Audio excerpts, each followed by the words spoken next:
Okay, let's go. Team niyo po na mag-file ng motion para maka-attend po sana ng impeachment proceedings? Meron akong final na manifestation sa Senado. Doon ay inilahat ko ang katwiran na legal kung bakit kailangan humanap ang Senado ng kaukulang pamamaraan.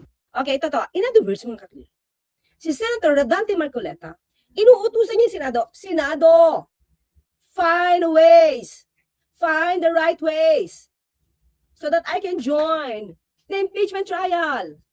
Ha? So that I can join the impeachment trial. Tingnan natin ha. Inutusan niya po yung Senado. Team niyo po na mag-file ng motion para maka-attend po sana ng impeachment proceedings?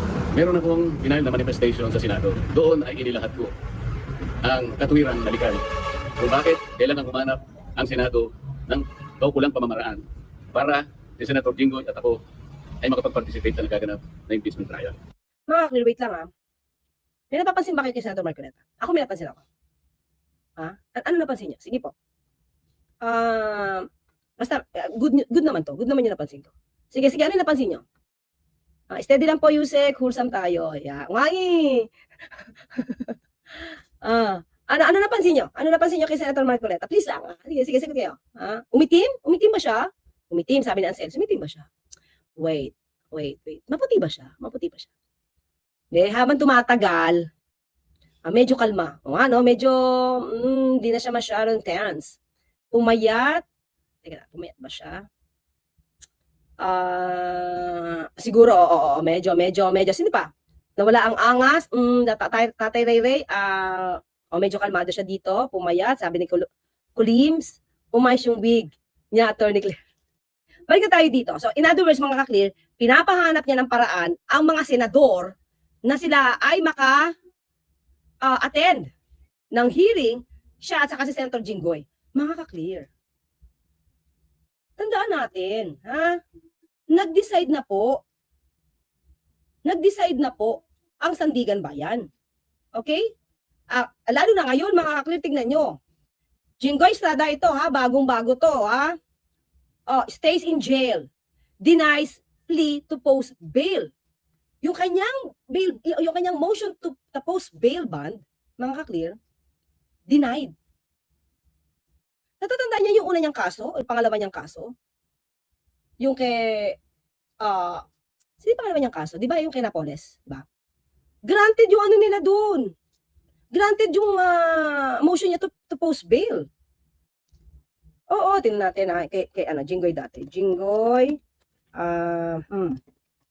in Napoles case, motion to post to bail was granted. Alam ko granted to, nakalaya to Napoles, granted no? Kita niyo ba? Title na lang Ayan The Sandigan Bayan denied the people's motion for reconsideration and upheld the grant of bail to Estrada. 2017 Pero ngayon, mga ka-clear, denied. Denied yung kanyang ngayon. Yung pag-post ng bail. Diba? Denied yun. Tapos, mga ka-clear, dininay na rin na Sandigan Bayan ang prayer niya ni Jinggoy na maka-attend ng hearing. Diba? So, korte po ang nag-decide. So, paano gagawan to ng paraan ng Senado? Meron naman silang sariling lawyer. Court, Jinggoy can't join VP impeachment trial. Graph cases stays. Diba? Nag-decide sila. Sana. Compelling reason. Wala daw compelling reason para siya ay mag-leave. Para umattend ng hearing. Diba? Okay. Sinabi pa nga dito na hindi pwedeng mabigyan. It will be considered as a virtual freedom. Na, kumbaga, magmamak sa justice. Insulto yan. Kasi mga kaklilook, kung papayagan sila na to practice their profession, kahit sila ay naka-detain, pending, syempre, pending final decision, kasi no bail yan So, lahat ng may no bail, papayagan magtrabaho. Sige nga. Kung ito papayagan makapagtrabaho, lahat ng nakadetain, lahat na nakadetain, papayagan na magtrabaho, pag pinayagan sila. Kasi hindi pwedeng sila lang. Walang equal protection of the law niyan. Hindi nagiging pantay-pantay ang pagtingin. Diba? Paano kung ang kaso mo, kidnapping for ransom, no bail din? Pwede ka mag-transact? Virtually? Pag pinayagan nila yung maraming aangal, marami magre-request for that. Diba? Kita nyo? Hindi lang sila pwede. Hindi sila pwedeng payagan. Tapos ikaw mag-attend ka, mag-hearing ka. Hindi lang dahil sa impeachment trial to, boboto ka. You're already practicing your profession. So pag ikaw ay pinayagan, ibibend the law. Paano yung iba na ang kaso, let's say, rape? Pwedeng lumabas? Mag-perform ng kanilang profession? Paano kidnapping? Online. Are, alam mo na. May code pa. May code pa kung paano mag-deal ulit ng drugs. Pwede. Pinayagan eh. Eh yun yung profession niya, businessman siya. Di ba? O paano kung, yun nga, kidnapping. Yung pala, kinokontak na yung hindi na ng ransom. Di ba? Oh, bakit ang hilig nila ibahin ang batas? Eh, feeling special. Feeling entitled. Diba? Yun yun.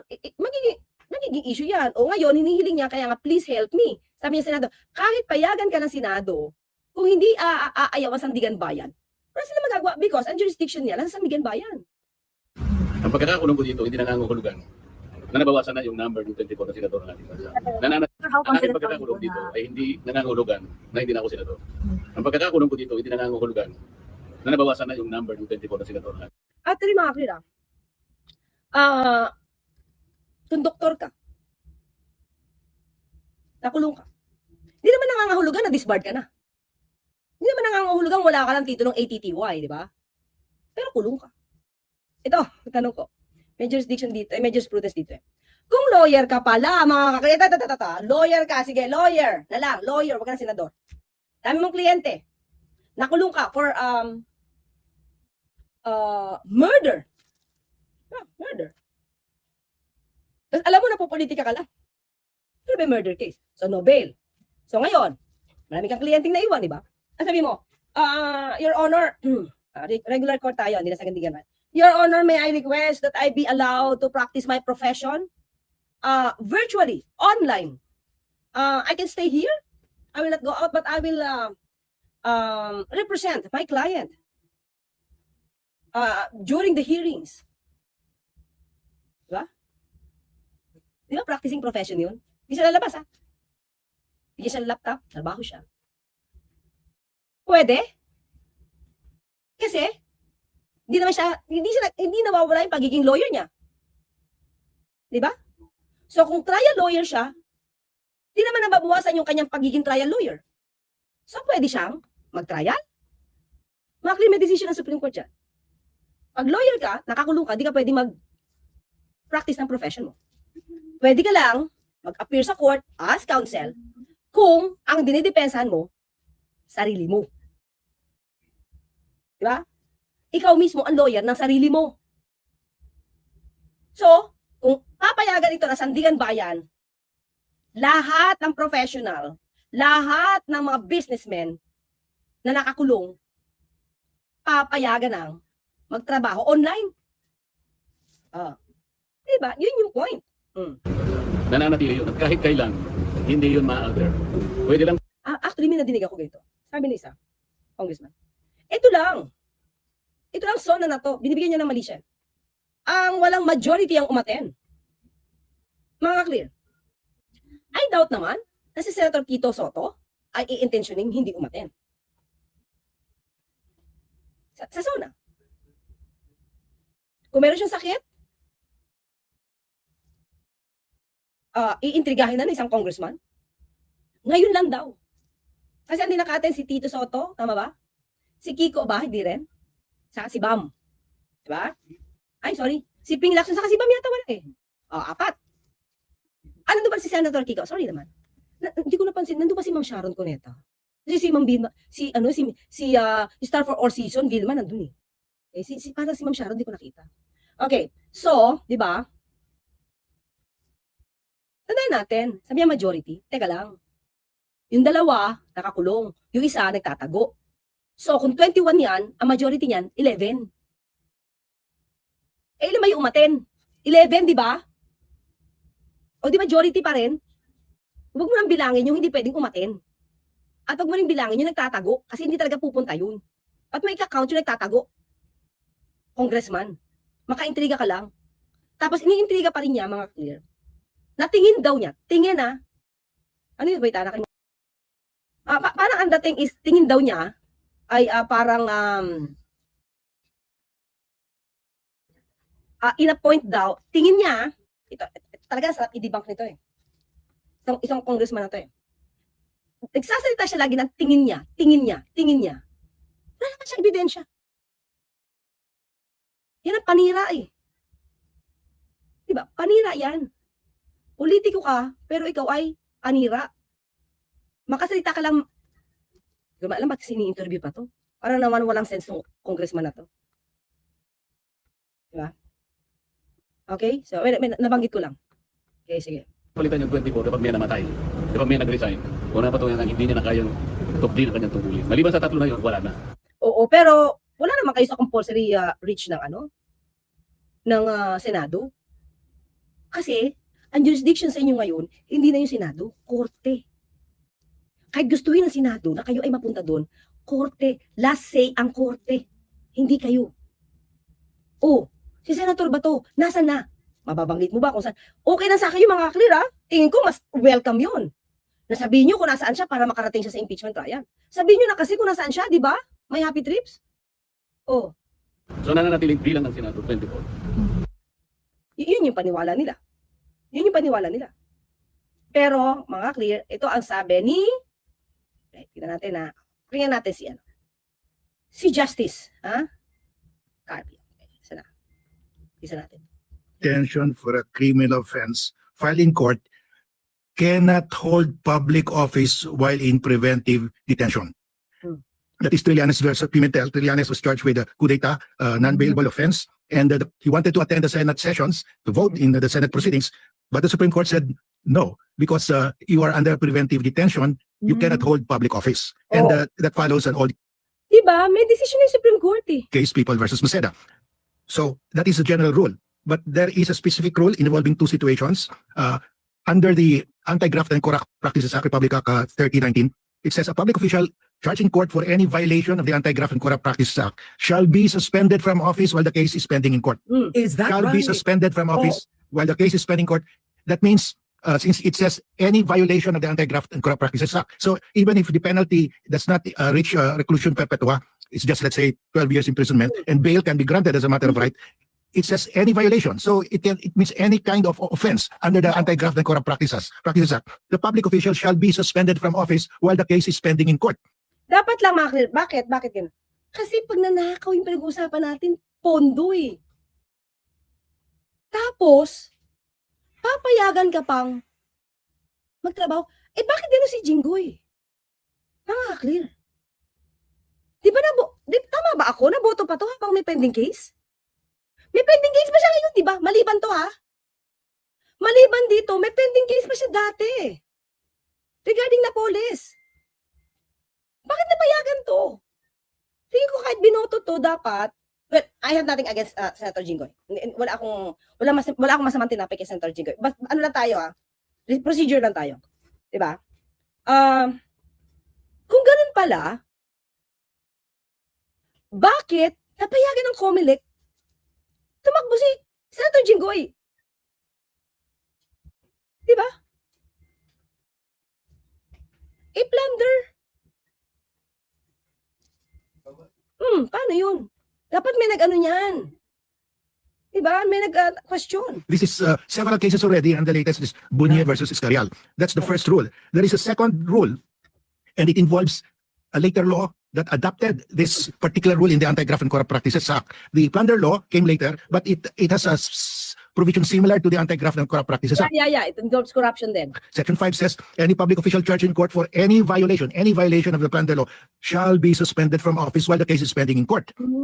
So even if a person charged under the plunder law is granted bail, he is suspended from office. What is the rationale for the suspension under the Anti-Graft and Corrupt Practices Act and under the plunder law for any kind of offense? The reason is to prevent that public official from influencing the witnesses against him. And normally the witnesses are subordinate employees of that public official. So you have these two rules. You apply this now to the present situation. There is one official senator who was already arrested on that day when the Senate held its session. He was already charged with plunder, and the penalty is reclusion perpetua. That means it's not bailable if evidence of guilt is strong. But whatever the case is, he was charged under the plunder law. So that means he shall be suspended from office while the case is pending in court. So Senator Jinggoy Estrada is now suspended because the court has... Noon pa. Kasi may pending case pa siya. Di ba naka-appeal lang yun? May check lang ako ha. Ayan o. This is a preventive measure, not penalty or punishment. It prevents the official from using their office to influence witnesses or destroy evidence. So kung siya ay, while their legal cases are tried, bakit iba ang, diba? Public officials charged with graft and corruption for face mandatory suspension from office while their legal cases are being tried. Okay? Sa amin laksan dito. Okay? Saan nga natin? So, dapat kung suspended dapat hindi na ito na-elect. Di ba? Kasi, pag na-elect ka, sa case ka, tapos, di ba pending pa rin yung case niya? And you're still, hindi na suspended. Bakit ito? Suspension may not bar senators in Duterte impeachment trial. Iba naman yung sasabi dito ni Lacson. Ha? If they are prevented to be suspended, we will respect the decision of the courts, but maybe we can make motion for the purpose of impeachment trial. Hindi nga, Senator Lacson. Listen ka na lang sa jurisprudence. Senator Lacson, with all due respect, opinion niya lang yan. Opinion niya lang yan. Ito yan, saan na ba yun? Ito, ayan, opinion niya lang. If they are prevented to be suspended, we will respect the decision of the court. Nasa batas pala eh. Nasa batas. So in other words, mga kaklik, kapag may pending case ka, kahit bailable siya or nag-grant yung bail, hindi ka dapat patakbuhin kasi pag nanalo ka, you will be practicing your profession. Napag na yun, wala na. So nananatiling bilang ng Senado, 24. Okay. How confident are you po, Senator, na mag-grant itong manifestation? Wala pang shock na receive na sinususpindi ako. Mangyayari itong kautusan na to sa Senado, hindi sa court. Pero meron eh. Once na ikaw ay may kaso related to graft and corruption na hindi malayo sa plunder, ikaw ay masususpend hanggat tumatakbo yung kaso. Tingin ko dapat ma-remind si si Comelec Chair. Tingnan ko kung meron sila ibang ruling dyan. Kasi senador ako eh. So dapat, bilang tulong nyo na sa amin, i-follow up ninyo yung manifestation. Sapagkat alam ko. Teka lang. Nakikiusap na si Senator Marcoleta sa media. Di ba dati inaway niya yung media? Mga ka-clear. Ngayon, nakikiusap na si Senator Marcoleta. At least ito, na-news na siya. Kasi dati, di nyo ni-news kasi, kaya nagtatampo si Senator Marcoleta. Ngayon, ni-news nyo siya, ay hindi na siya galit. Pero pakiusapin yung Senado na i-follow up yung, ayan, nabayaran nga daw yung media, Diba? Sheena Ryan, diba? Ang bayaran.